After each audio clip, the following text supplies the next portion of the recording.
ցանկացած բան դառնում է սովորություն 60 թե 61 օրվա ընթացքում։ Դա գիտական փաստ եմ ասում։ Պետք չի խնայել բուսայուղի վրա։ Պետք է իմանալ ինչից հետո ուտել։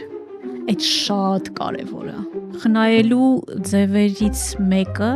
սեզոնային բանջարեղեն եւ միրգ ուտելն է։ Տարբեր ինչ-որ պահանջներ շատ վատ պրոդուկտներով ենք լրացնում, որ ու ասեմ ձեզ, հեչել, եթե ամսվա կտրվածքով նայում եք, դրանք բավականին ծախսատար կարող են լինել։ Բամիկ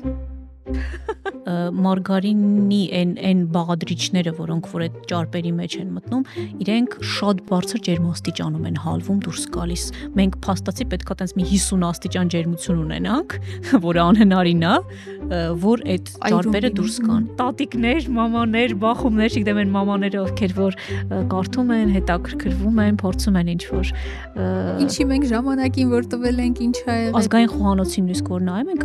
շատ օրինակ ուտեստներ կան, որ այսօր ես հասկանում դրանք առողջ չեն։ Կարճ հատված մեր էպիզոդից ամբողջականը կարող եք դիտել մեր YouTube-յան ալիքում։ Podcast-ի գործընկեր Stella Beauty Bar